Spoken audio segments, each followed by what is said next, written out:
I'm Deputy Chief Eric Daglish with the Tulsa Police Department. I'm going to give you what I can right now, reference the call here at the Natalie Medical Building.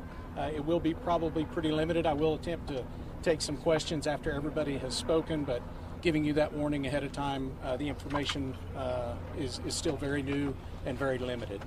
At 16:52, 4:52 hours, our dispatch received a call of an active shooter at the Natalie Medical Building at 6457 South Yale Avenue. We had officers arrive at the location at 4:56, so a 3-minute response time, and made contact with victims and the suspect at 5:01.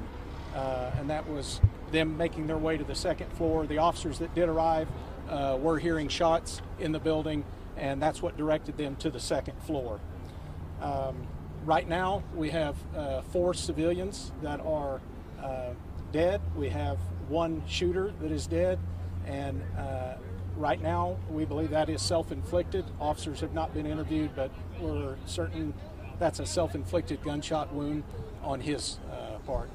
The scene is fairly limited to one section of that floor on the second floor, and officers are currently and detectives interviewing witnesses that were throughout the building, and especially those on the second floor. No officers were injured. We have a reunification center set up at Memorial High School in the auditorium on the north end of Memorial High School for families that may have had somebody in this building at the time and have not been able to make contact.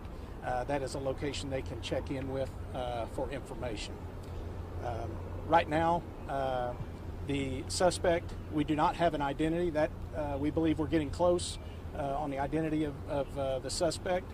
He is a black male, estimated to be 35 to 40 years old, and we have confirmed he had 1 long gun, a rifle, and 1 handgun on the scene at the time. That's what I have, and I will turn it over to.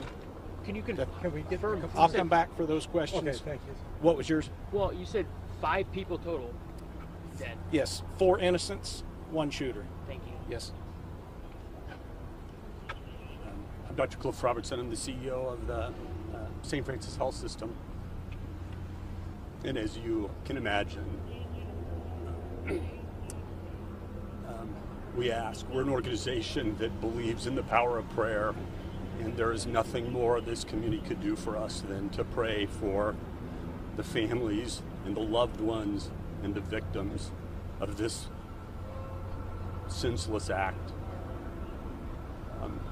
I can't stand here and not thank the first responders in this city. I mean, look around us. The response has been incredible, and I don't know that I've truly understood just how important our first responders can be and are every day. There will obviously be many questions, and there will be a very bumpy road, I think, ahead of us.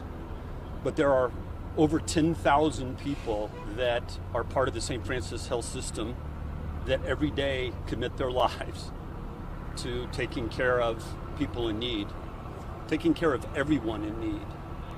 And this senseless, horrible, incomprehensible act is not going to change that.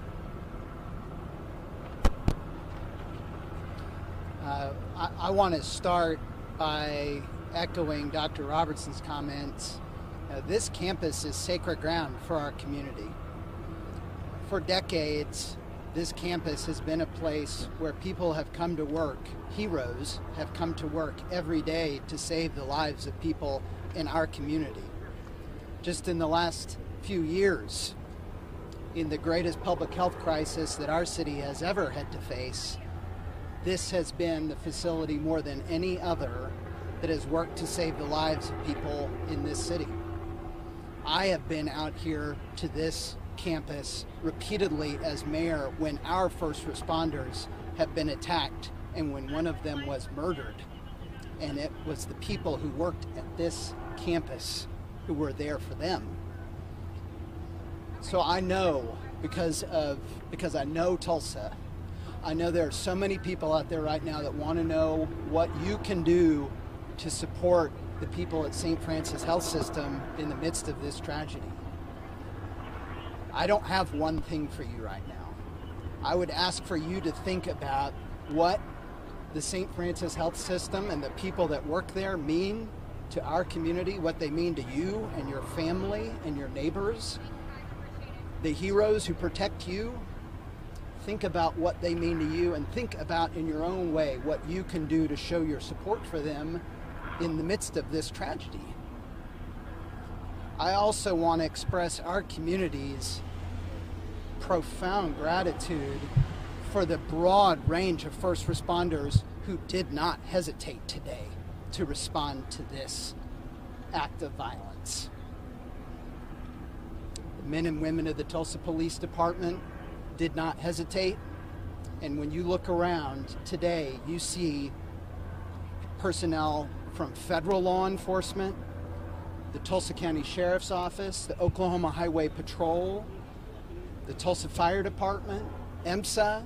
They are all here to provide the support and their own skill set that they can bring to support the people who work on this campus. And all of us in Tulsa have a responsibility to do the same. Thank you. We'll turn it back to Chief Daglish for any questions that you might have. Mayor, while you're up there, could we get your response? I mean, we're now in the club of cities that had to deal with something like this. What is your response to what happened here? Right now, my thoughts are with the victims in here, many of whose families don't even know about this yet. So if we want to have a policy discussion, that is something to be had in the future, but not tonight. Not tonight. Do we know if the victims were employees of the hospital or patients? From what we do know, it could be a combination both of employees and visitors. Do we know if he was a patient? We do not. With everything that's happened recently, was he wearing body armor? Not that I'm aware of. That has not been mentioned. Chief, you said he had two weapons with him, a pistol of some sort and a long gun. Do we know which weapon or both weapons? What did he use, or do we know that yet? It appears both weapons at one point or another were fired on the scene. Do we have any reason to believe he was targeting anybody specifically? We don't have that yet. Investigators, the building not long before we came down here was officially secured, and homicide and crime scene detectives were just making their way in. So all of the investigation and investigative portions and those types of questions are just getting looked into right now. Which Can you talk about what's on that second floor? I don't have there is an orthopedic center, or orthopedic office there, but I'm unaware of if that occupies the whole floor or if there are other offices on the floor. Do you know if that's where this happened, in that orthopedic center? At least part of the scene. Is everybody, cleared out of the closets, the cubbies, and yeah, they've gone floor to floor, office to office, and has gathered keys from St. Francis and have essentially cleared. And we utilize officers from those other agencies as well to help get that job done. There was one witness, potential victim, that was found late in the process, locked in a closet. So worth their efforts to make sure that was very methodically done. How long was this shooter active from the first shot to him? There was a 3-minute response, so I don't know how long the call took to come in, but it appears as though the whole thing was a 4-minute or so time span from the time it came in till the time officers made contact, 4 to 5 minutes. And all the gunfire occurred in that same area on the second floor, as far as we know? The best we believe right now. Do we know who called? I do not. After everything that happened last week, was active shooter training refreshed on y'all's mind? And this was just almost second nature for you? Yeah, I think that's probably fresh on everyone's minds. I will say Tulsa revisits that topic regularly. So I was very happy with what we know so far regarding the response of our officers. And as the mayor mentioned, the citizens of Tulsa, I think, should be proud. This parking lot was difficult to get to for some of those officers who were here just minutes after it came in. It was difficult due to the amount of cars that had responded from all sides of town. And then federal agencies, I believe every federal agency is represented here. Light Horse are here. I've been contacted by surrounding sheriff's offices, Sheriff Regalado, Sheriff Chris Elliott, offering to help cover calls for service while we dealt with the scene. So the response, I cannot overstate how proud I am of the area response to this incident. Do you believe he acted alone? We're going to have a press conference tomorrow. Yep. We're still unpacking a lot of this. We can ask questions all night. I've got a question for Dr. Robertson.